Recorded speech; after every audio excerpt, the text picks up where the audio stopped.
ఆలోచనలు కూడా తీసుకుంటామని చెప్పి ఇంత ప్రజాస్వామ్యంగా మాట్లాడితే మీరేమైనా మీరు ఆ విధంగా ఆలోచన చేయడం సరికాదని గౌరవ సభ్యులకు తెలియజేస్తా ఉన్నది. ప్లీజ్ హరీష్ రావు గారు ప్లీజ్ క్వశ్చన్ కు సంబంధించి క్వశ్చన్ కాదు సార్, ఒక్క నిమిషం వినండి. మీరు sir, you are the custodian of this house. ఈ సభలో అందరి సభ్యులకు సమానమైన హక్కులు ఉంటాయి. మీరే మా హక్కుల్ని కాపాడాలి. వినండి 2 minutes. వినండి, నేనేం అన్పార్లమెంటరీ మాట్లాడతలేను. మినిస్టర్ గారు క్లారిఫికేషన్ ఇవ్వలేదు. Please listen to me sir, దయచేసి ఒక్క నిమిషం వినండి sir. You are the custodian of the house. సభలో ఉండే సభ్యులందరికీ సమానమైన హక్కులు ఉంటాయి. మీరే మా హక్కుల్ని కాపాడాలి. మీరు మా రెస్క్యూకు రావాలి. 2-3 విషయాలు సార్ ఇక్కడ. ఒకటి, బిఎస్సి మినిట్స్ మీరు హౌస్ లో పెట్టారు. నేను దీని మీద కూడా మాట్లాడాలనుకుంటున్నా. It was decided that the honourable speaker will decide the number of days for which the assembly session will be held keeping in view of the business to be transacted. మనం బిఎస్సిలో ఏం డిసైడ్ చేసినాం sir? 7 రోజులు శాసనసభ నడుపుతామని, ఆ తర్వాత మళ్ళీ BSc meeting పెట్టి డిసైడ్ చేస్తామన్నారు. ఇక్కడ ఎక్కడ కూడా బిఎస్సి మినిట్స్ లో 7 రోజులు సభ జరుపుతామని రాలేదు. బిఎస్సిని జరిగిన నిర్ణయం వేరు, మీరు ఇక్కడ పెట్టినటువంటి ఎజెండా వేరు. దీన్ని సరిదిద్దండి. దీని మీద ఎలియా మినిస్టర్ గా క్లారిఫై చేయాలి. నంబర్ 2 సార్, మాకు బిజినెస్ మొన్న రాత్రి 3ంటికి వచ్చింది, ఉదయం 3ంటికి పంపారు. ఈ రోజు అసెంబ్లీలో ఏం బిజినెస్ ఉందనేది పొద్దున 2 గంటలకు వచ్చింది సార్. పొద్దున 2 గంటలకు వస్తే సభ్యులు ఎప్పుడు ప్రిపేర్ అవుతారు, ఎప్పుడు రాగలుగుతారు? Is it the way of functioning the assembly? దయచేసి ఎజెండాను 24 గంటల ముందు పంపడం ఒక పద్ధతి, సాంప్రదాయం. దాన్ని నేర్చుకోండి. నంబర్ 2. నంబర్ 3 అధ్యక్ష, ఇప్పుడు ప్రధాన ప్రతిపక్షం ఒక క్వశ్చన్ మీద ముఖ్యమంత్రి గారు లేచి మాట్లాడారు, సభానాయకుడు ఓకే. దాని మీద మీరు ఇంకొక విపక్షానికి ఇచ్చి మాకు మైకి ఎక్కువడం, మేము అడిగిన ప్రశ్నలకు ఒక్కదానికి క్లారిఫికేషన్ లేదు. ఇది పూర్తిగా ప్రధాన ప్రతిపక్షం గొంతు నొక్కడం కాదు సార్. మాకెందుకు ప్రొటెస్ట్ చేయడానికి మైక్ ఇయ్యరు? క్వశ్చన్ అవర్ లో ప్రొటెస్ట్ అనేటువంటిది ఆ పార్టీ యొక్క హక్కు సార్. సో అందువల్ల కైండ్లీ లీజన్ ఒక 2 నిమిషాలే ఇవ్వండి. Protest is our right, members right, rule book లో స్పష్టంగా ఉంది. మీరు మా దిక్కే చూడరు, మాకు మైక్ ఇవ్వడం అనేది కరెక్ట్ కాదు.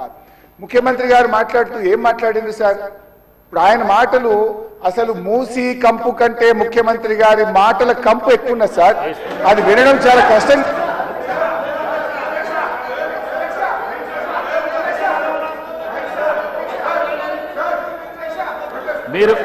మీరు క్వశ్చన్ కు సంబంధించి మాట్లాడుతా అంటే మీకు మైక్ ఇస్తాను.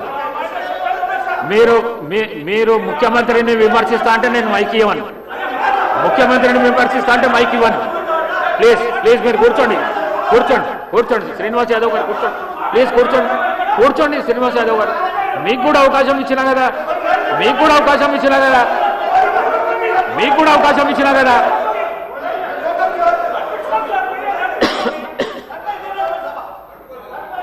సార్, ముఖ్యమంత్రి అడ్డగోలు మాట్లాడితే మీరు ఆపరా?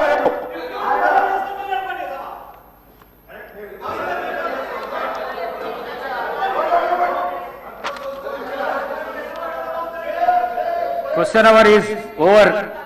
All the remaining questions are deemed to have been answered. వాయిదా ప్రతిపాదన. శ్రీ కల్వకుంట్ల తారక రామారావు గారు మరియు ఇతరులు రాష్ట్రంలో యూరియా కొరత, రైతులు ఎదుర్కొంటున్న ఇబ్బందుల, ఎరువుల విషయంలో కేంద్ర రాష్ట్ర ప్రభుత్వాల విధానాల వల్ల రైతులకు కలుగుతున్న నష్టాలపై సభలో వెంటనే చర్చ చేపట్టాలని కోరుతూ ఇచ్చిన వాయిదా తీర్మానాన్ని తిరస్కరించడమైనది.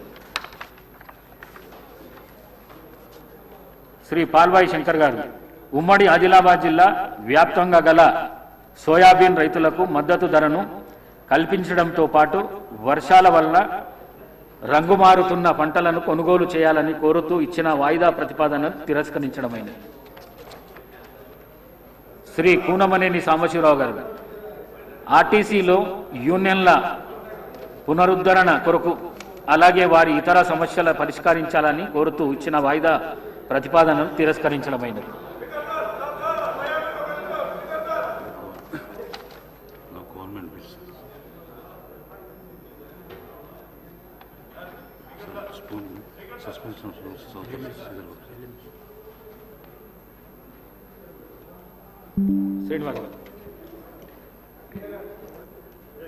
శ్రీనివాస్ గారు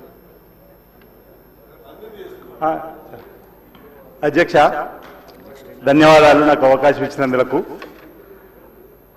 గౌరవ శాసనసభ్యులుగా ఉన్నటువంటి హరీష్ రావు గారు గౌరవ ముఖ్యమంత్రి గారిపై చేసినటువంటి వ్యాఖ్యలను వారు విత్డ్రా చేసుకోవాలి, లేదంటే మీరు రికార్డు నుంచి తొలగించవలసిందిగా నేను కోరుతా ఉన్నాను. సభానాయకుడిగా వారు మాట్లాడినటువంటి అంశంలో విపక్షాలకు సంబంధించినట్టు ఎవరిపైన వ్యక్తిగతంగా వారి పేరు తీసుకొని మాట్లాడిన సందర్భం లేదు, మీరు అందరు కూడా చూశారు.